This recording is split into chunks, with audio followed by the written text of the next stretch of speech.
Now, another part of the mind, and these are the two parts that are working and dialoguing together, are these other parts. Now, there's the ego mind.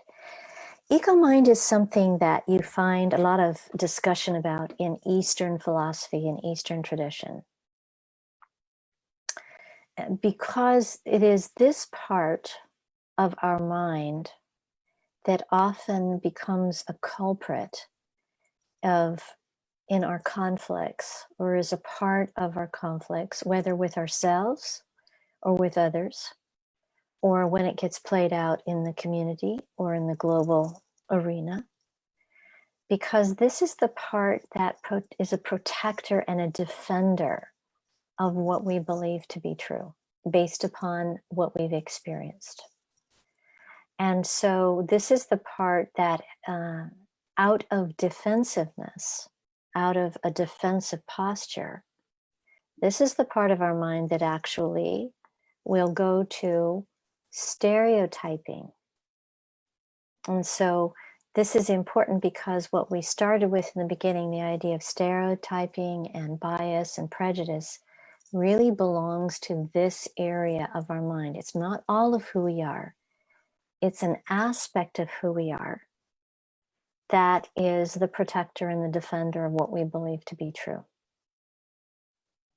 And so what it will do is it will select a part of a truth or a part of an experience, expand it and make it the absolute or the whole, and then it will disregard the other.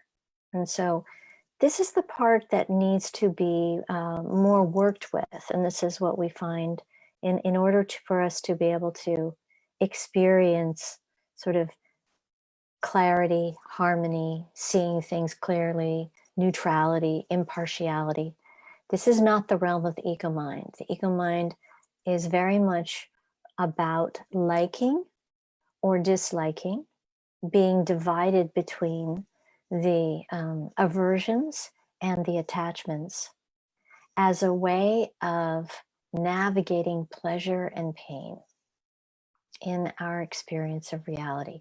And so in the ego mind, there's this movement, there's a part of us that moves towards pleasure and away from pain, that moves towards what we regard as positive and away from what we regard as negative.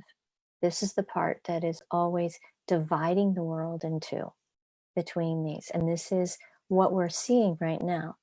So what's happening right now is the collective ego mind is enormously agitated right now by the desire to protect and defend particular ways of looking at things.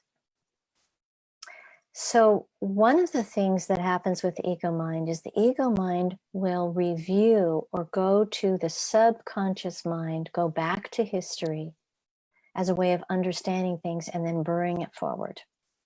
And so there is this constant connecting into the subconscious mind and coming forward with that. The ego mind competes. It does not cooperate. It protects. It defends. It reacts. It experiences life through this film or this filter of conditioning. And it is often looking to keep us from experiencing future pain. And its posture is often one of fear or anger, which is basically a cover for fear. And so this is the part that when it comes and becomes front and center, this is what we see. This is what we see in each other. This is what we see in our community. This is what we see in our politics, is ego mind. Now, in contrast to that, we have another part of ourselves, which is the wisdom mind, which is the overmind.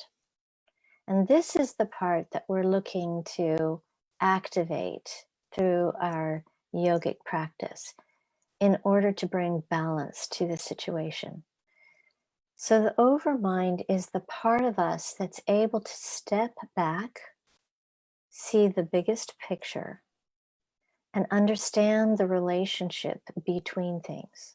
What's important about the overmind is that it can discern the patterns. So it can see that this person has this gender or this color, or this person has this behavior. It will see it, it will discern that. But unlike the ego mind, it does not judge it.